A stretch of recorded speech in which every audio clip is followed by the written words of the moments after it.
ang papasok na agad tayo dito sa ating Game 2. It's all about the pacing and let's head on to the draft. Execration goes to the blue side. Evos SG sa kanila man ang red side at ang 2 picks na pagkasunod. Honestly, Evos SG, if they don't ban out Ling in this phase, medyo parang binaril nila yung sarili nila sa paa. Execration, they still looking like they're playing against Blacklist International, but that is to be forgiven. Knowing na, again, Evos SG adapted a lot. Uy, kita tayo sa screen ko. Uy, pero bakit sa atin nanonood si SG? Wow, ibang team yan. Oh, wait, ibang team ba yun? Ibang team yan. Oh, okay, they still ban out the glue. Evos SG respecting the hero pool of Execration. Pero remember, Execration, their first pick. Ang daming first pick material ni Execration. There's the Lunox, there's the Selena, there's the Kufra, and there's also the Benedetta. And looking at the bans right now, no, Evos SG, Execration, as you said earlier, Midnight, talagang they're looking towards the same type of bans. And feeling ko, Evos SG, they're still quite confident on how they drafted in first game. Alam nila that it should have worked out for them, pero hindi gumana. They're still sticking to what worked, at least on the most part, and maybe adjust yung mga konting microplay na nagkamali sila na mamaya pa natin makikita. Execration, tatanggalin nila ulit ang Matilda. This is very much identical sa first game bans natin for Execration. Yeah, yun yung sinasabi natin kanina na sobrang typical nito for Execration, that they opt to ban out the Matilda as last kasi tinitignan nila yung viable options, especially when their second pick. Talagang hindi nila pinapakita yung Matilda ban kasi they want to pressure the first pick team to pick up the Matilda. Now, they're on the first pick. They're telling Evos SG na wala kaming balak mag-Matilda like ever, like legit, no? Kasi ang mga first pick materials dito for Exe is Selena's, Lunox, okay, there you go, the Eve ban. Evos SG opted to ban out the Eve. This is probably a Selena first pick for Execration. Let's see. First 3 bans for both teams, natanggal na nila, and Execration taking their time, hindi sila nagmamadali, ang daming options na open. You still have the Benedetta, you even have a Jawhead. You can even pick a Kufra if you want to. Ang dami talagang pwede. Well, for the side of Evos SG, para sa akin, napaka-familiar na opponent yung ganitong drafting na ginagawa ng Execration. It's like you drafted for your grand finals para sa side ng Execration. And Execration, feeling ko nga pwede pa nilang ilabas. Sa tingin nyo ba may ilalabas pa silang Bane Faramis dito? Pag nag-first pick Selena sila pa, hindi. Mukhang ilalabas nila ang Jawhead. Magkakaroon ba ng seminar dito si Chakno kung paano mag-Jawhead? And Execration, they definitely go for aggressive playstyle. And ito, napaka-aggressive ni Jawhead, especially if early game ang usapan. Kanina nga lang Midnight, Evos SG, they got the Jawhead pero hindi tayo nakikita ng aggressive rotations from Evos SG. They used that Jawhead a little bit defensively at talagang nag-go lang sila for skirmishes on actual big fights. Well, again, that's the problem of facing a Grok as a Jawhead. You can't literally make any offensive moves without a flicker kasi yun lang yung option mo, no, mag-flicker ka, hanapin mo yung target sa likod ni Grok, then try to take down that target kasi nga ang ginagawa lang ni Chakno is para sa dito. Now, I like the Jawhead first pick from Execration. This is them understanding that Evos SG or Singapore in general doesn't really pick the Selena on the first 2 picks. Lagi nilang tina-third pick si Selena or banned on the second phase. So they opted to go for the Jawhead para makuha nila yung maximized hero pool with Chakno, and they let go of the Granger Benedetta para makuha nila yung Selena. So this is overall good understanding from Execration as to how Singapore likes playing with the 2 picks on the red side. This is quite scary for the side of Execration. This is the tempo setting heroes na hinahanap ng Execration. If they ever command yung rhythm nga, katulad sinabi natin, if they want to be aggressive, they can. But right now, hero stats ni Harith, it's a 100% okay na. Pwede na. Pwede na. Anong pwede na? Hindi ko nakita. 100% win rate si Harith. Nako, syempre, 1 game pa lang, pero 100%. 4 games. 4 games na ba? 4 games. So, match 4 na. Ayaw nga pala, sorry. Akala ko for this match lang, pero yeah, 100% win rate on this Harith, plus a Selena pick from etong Max. So, nabanggit ni Butters dito na merong tempo control ang Evos SG. But for Execration, feeling ko, yung tempo control nila, may skill shot lang. Kumbaga, pag kumagat ang kanilang Abyssal Arrow o kumagat yung eject sa tamang target, mabibreak nila yung tempo na meron ang Evos SG. But I love this Popol and Krupa pick, Talagang gusto nilang tapatan ang ibibigay ng Selena. And Popol and Koopa, Evos SG, that is going to be their Your pick. team is And banned. Execration, Lunox naman na kanila tinanggal. Well, for Evos SG, tinanggal nila yung Lord na pwedeng gamitin ni VJ. Actually, I like the Popper and Koopa pickup from Evos SG. There's no Farsa potential anymore as they already saw the Selena and Harith. Now you have to take out the Lancelot of VJ. Even if it's not the best assassin that Execration has played, it's really good against the lineup of Evos SG. Yung Popper and Koopa, Benedetta, and Granger, napakahirap labanan ng Lancelot if you have these three heroes. Unless they're willing to let go of the Lancelot and pick up something on the sideline, like for example, the Parats.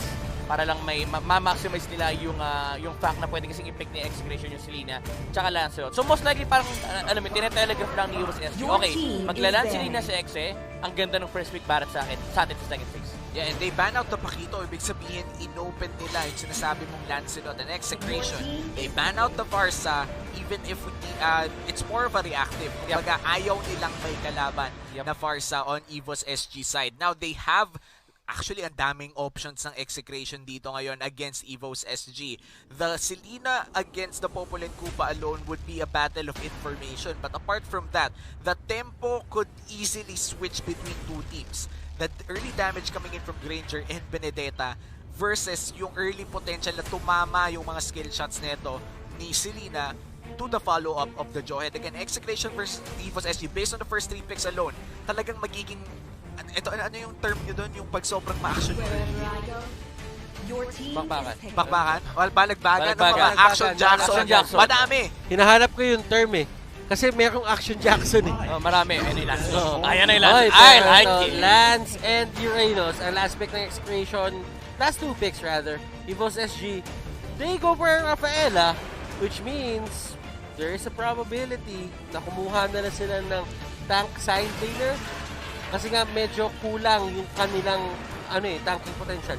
There's two ways to go about this for USS. Tama yung sinabi ni Batis kanina, tank, semi-tank actually, like the heroes of Yuzong, Babarats. Pero one thing that they could go for is they can flex the Benedetta XP lane and they can actually go for a Hayabusa gold lane. Wow, that is gonna be a big turn for Evos SG if ever. But I want to point out the Rafaela pick. I like this Rafaela pick mainly because it answers a lot of the... Oh wow, they're actually gonna flex the Benedetta, but they're not gonna go for a gold lane Hayabusa. They're gonna go for the Alice instead in the gold lane. Panapat dito kay Kendra. It is a great catch. Madali siyang makapag-zone out ng mga tao sa sarili nilang mga comfort zone, specifically yung mga Zaman Force. And this is going to be interesting. Evos SG, are they gonna take us to a game number 3? But right now, we will introduce the players with their heroes. At kung hindi tayo papasok sa Land of Dawn, yung bilog na naman ay lalabas anytime soon. Nasaan yung sound effect? Hindi nyo naman ginawa eh. Ba't yung sa akin inaasa lahat? Ay, pasensya na kapatid. Papasok na tayo sa ating game number 2. Ano yan? Ako na play-by-play, ako pa sound effects? Siyempre. Siyempre, kaya ka nga ang core idol. Alam mo, dagdag bayad yun. Dagdag 500 per game. 500 per sound Okay. effect. Oh, Pero mamaya na tayo sa sound effects. Let's head out to the Celestial Palace for game number 2, the Evos SG versus Execration. And at I think this is standard rotations coming in for the side of Evos SG. Medyo gusto lang nilang maging safe, kumbaga. Tinitikitan na nila si Granger. Alam nila kung ano nangyari ni Game 1. Yeah, you know what? Honestly, I would have preferred the Esmeralda pick for Evos SG over the Alice. Kasi gets ko yung idea. You're against Uranus, pero you're also against a Harem. Medyo losing match na kagad yun for Evos SG. Esmeralda was the perfect pick if they want to go that route, no? Yung mage side lane na kaya lumaban against Execration. But then again, what Alice provides for Evos SG is the constant lane pressure and the mobility factor of the hero. Something that is really important against the likes of Selena's, Lancelot, even against the Jawhead. And Evos SG right now, girl, mukhang babagsak pero very low HP lang pala. Good thing meron siya Purify doon just to bail himself out. Pero kasi ang papansin mo dito for Evos SG, dalawang Purify na nila ang down. And this is gonna be big for Execration dahil ang first turtle natin ay magsuspawn ng 35 seconds from now at medyo malayo pa ang cooldown ng Purifies na yun. It's gonna be a big advantage for Execration. Kenra, confidence showing already with that TP. Binabawian kaninong game 1, pinatay mo ako. Ngayon lugi ka sa akin sa matchup, takot ka sa akin. Pero alam mo, focusing on Evos SG a bit more dito, Soul, he is one mean Benedetta player. Isa to sa mga favorite heroes niya, ginamit niya to halos dati. But Soul will just try to get away. Ayaw niya makipagsuntukan. Medyo mas mahaba kasi yung espada ni KillVJ ngayon. Medyo mas masakit. Level 4 na rin ang Lancelot na yun against sa level 3 Benedetta. So medyo egol talaga. They don't want to go for that fight. Pero Turtle bilis bumagsak. Mabilis talaga bumagsak, men. Pero yun, hindi mabilis ang hindi mabilis. Well, mabilis. Mabilis yung sa sobrang bilis nga, akala mo hindi na mabilis. Sa sobrang bilis, akala ko hindi na mabilis. Tama yan. But, kill BJ. Nakuha niya yung turtle, pero hindi natin nakikita yung sa baba. So, isipin nyo na lang, siya yung nakakuha niya. Oo nga, and that gives Execration a big gold lead, at least for the early game. First Blood plus Turtle, that's an immediate 800 gold lead para sa Execration. Ano kayong gagawin nila dito sa tempo na sila yung nag-start? Kumbaga sila yung naglapag ng unang paa sa sayaw na mangyayari in this game. And tingnan mo yung pwesto dito na Execration, doon sa mapa ng Evos SG, masyado silang tapak dito sa may mismong gitna na ng Tier 2 at Tier 3 turrets. Gusto pumunta sa Singapore na rin siya. Nako, baka nga nasa Poland na dong, papasok na doon sa inhibitor. Ano gusto pumunta? Di ba nasa Singapore naman? Oo nga pala. Tama naman. Okay. Anyway, dito sa Execration for the Lancelot, no? Again, sabi mo kanina na sila yung unang umapak dito sa dance floor ng Execration. They have a Selena, so they can get, they can take resources much faster compared to Evos SG, and they're also playing Lancelot. As a Lancelot in a game, you'd want to establish at least 1,000 gold lead. Then you start taking up the resources of the enemy kasi kailangan leading ka talaga against the enemy para ma-burst on mo yung mga targets na gusto nyo patayin. And si Soul ang magiging target sa may kabila, but Kelra still alive! Oh, wow! Grabe yun! Ang galing ni Kelra dito, humanap ng lusot doon sa rotation ng 4 na tao. Evos SG, 4 yun. 4 na tao ang iniwasan ni Kelra, pero they're gonna go for the third instead at mukhang wala na magagawang Execration. Joke lang! Naubusan ng minion! Naubusan ng minion indeed. Potato. They might just actually give this up kasi nandito si Chaknu. Yeah. Ayaw nila pahuli pa. And si Pokemon dito. Ano ba? Unstoppable Force. Panis! Pero look at that arrow. Connection. Chak to max. Nako, it's gonna be another Pokemon na nahuli. Game 2 na, Garakachemol pa rin, Butters. Garakachemol, Kelra. Wala na siyang Torre dito, pero he seems to be happy kasi nakakuha siya ng isang kill and never pa siya natitake down kahit may 4-man rotation na naganap. And speaking of 4-man rotations, nakaganti naman ang Execration doon sa taas. Actually, habang nangyayari yung 4-man rotation, nagkaroon ng cross-map play si Execration, sila pa nakakuha ng kill. It's a third for a kill at mukhang Turtle pa nga mag-secure ng Execration dito unless may steal na magaganap, pero Lancelot yan at truthful na. Napakahirap agawan yan. Thorn Rose, Retribution, lahat ng klase ng burst damage na gusto mong makita, pwede niya ibigay at kaya niya tansyahin yun. Depende sa kanyang damage output. And so, hindi niya kinakaya si Renjo dito. Kumbaga parang Exorcist, binato pa nga si Pokemon, Garakachemol na naman. At eto si Pokemon na naman ang pinaka-target, pero hindi nga siya tutumba. And speaking of tutumba, at mukhang tutumba dito si Soul, pero grabe ang damage, Phantom Execution in! And girl, Potato, Kiel, sila ang target dito ni Kiel, pero Kiel forced to go out. Grabe yung ruta niya doon. Grabe yung ruta niya doon. Nakita mo ba yun? Oo, para naka-GPS to. Naka-GPS. Lumiko pagdating sa ganyan. Never ka pwedeng mawala. Sabi sa kanya ng GPS niya doon, pagka-dash mo kay pagka-dash mo doon kay Pokemon, turn left. Tapos, turn right. Si Chaknu, nakahuli ng isang member dito. Soul goes down, Pokemon goes down, and KLVJ once more! Definitely once more! And kinagat siya ni Kichudom. Masyadong mabilis palibasa, naka-smart 5G. Sobrang bilis talaga ng pasok doon ni Kuya mo KLVJ, pero nakakagat eh. Kumbaga, alam mo yung pag tumakbo ka ng mabilis sa aso, mas nalo kang hahabulin. Pero Pero sa side track ko lang kayo, sinolo kill ni Endo Maxisol sa top. Oo nga eh. Nako, alam mo tama, alam mo, pag-usapan natin yan. Sinolo kill nung Selena yung Benedetta. Gaano ka kalupit para magawa mo yun? At si Renjo dito, naiwasan lahat ng bullets. Pero yung last bullet pala ay tatama pa rin. Nagantay si Potato na mahawakan ng Alice para straight line. Hindi niya kailangan mag-isip kung saan niya itapon. Oo, kung yun yung tipo na pag hindi pa tumama, kasalanan mo na yun. Wala nang slow, na-snare pa nga, in Potato, he lands all of the bullets at mukhang papasukin dito si KNB. They got to be execution in! At gusto niya lang talaga mag-take down nung ganong mga minions. Pero, wow, Evos, JPL, tatakbo lang sila. And it seems to me na mas magiging maganda para sa kanila yung pag-take down ng turrets at pag-control ng mapa. Yeah. Again, bumabalik tayo sa signature playstyle ni Evos SG, yung constant pressure sa objectives. And this is where you start seeing the benefits of having an Alice. Kahit hindi ganun kaganda yung start niya sa laning stage, the presence, no, yung threat, na kapag nag-objective sila, may isang hero na pwedeng biglaang pumasok against Execration. And Jack2 going in, ladies and gentlemen. At Ano? daming Wow! niya. And Kelra, Zaman Force, hinahabol si Potato, and Potato can get out. Si JPL ang pinaka-next target para sa kanila, and Jack2, yung hinahabol kanina, siya na ang nahahabol pabalik. At tatakas na sila doon, keeping the casualties low. Nawala man sa kanila si Etomax, pero Isa nakuha. pa! Pero sinamahan mo pa ng isa.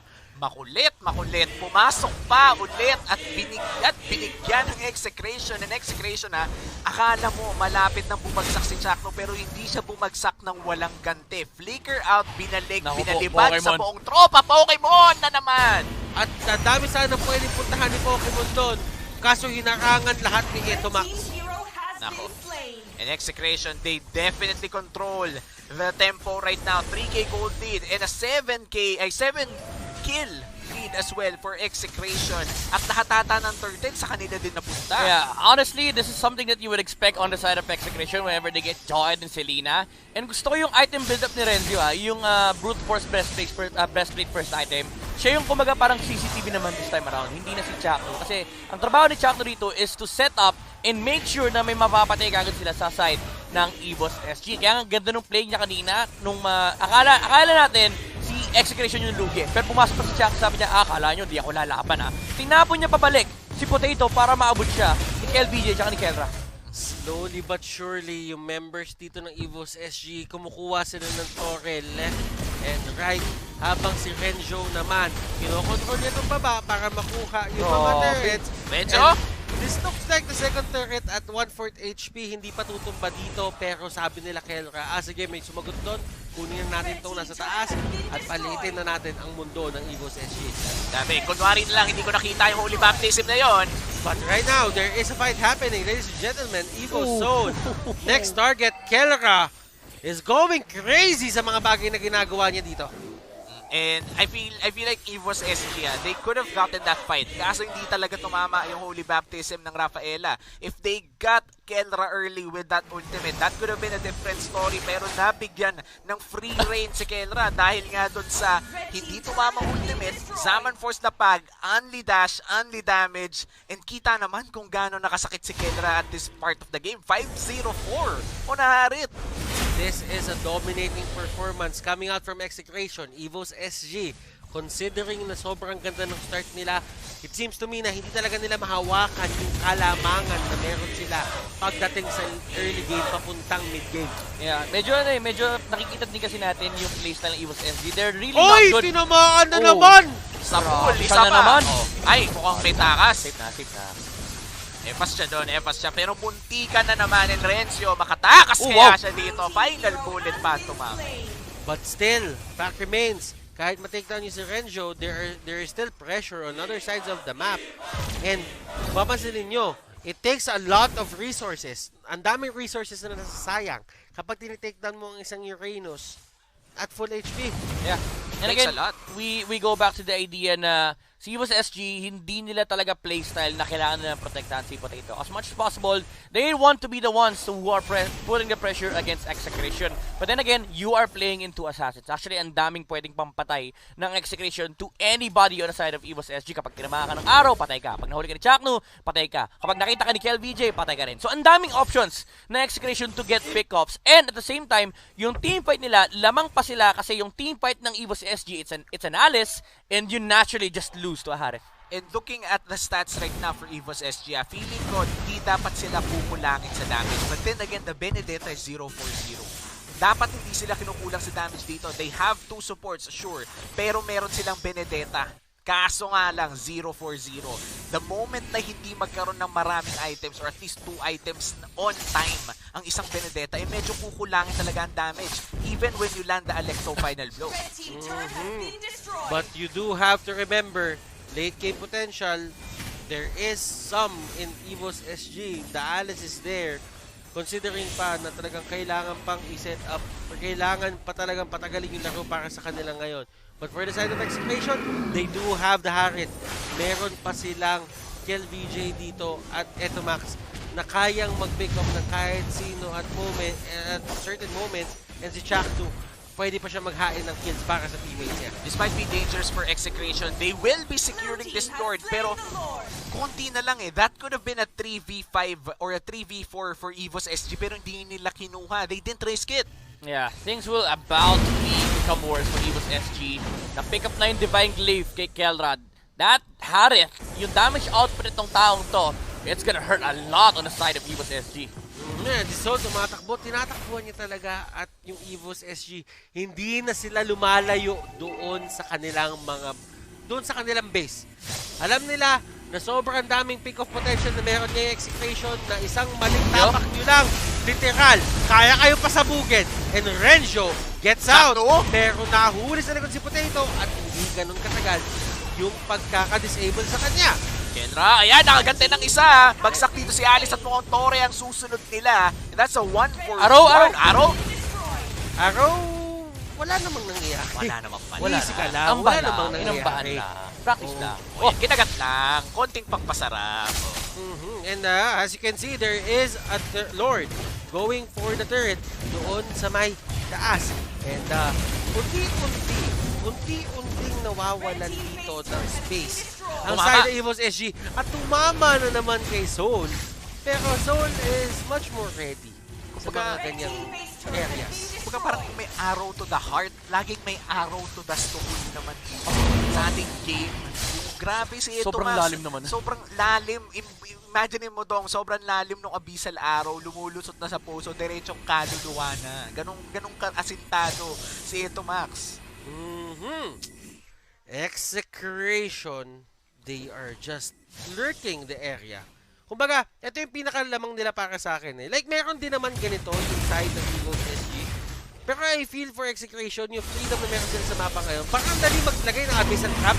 Para talaga makita yung mga tao sa paligid, pero si Chaknu yung pinakalikod.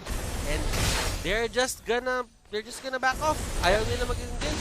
Disengage lang sila. I mean, at this point, Execration, they're just looking to get all the resources on the side of Evos SG. Kapag may tinama ng araw, we go for it. Kapag may lumabas at natala na ng Chaknu, we go for it. Pokemon!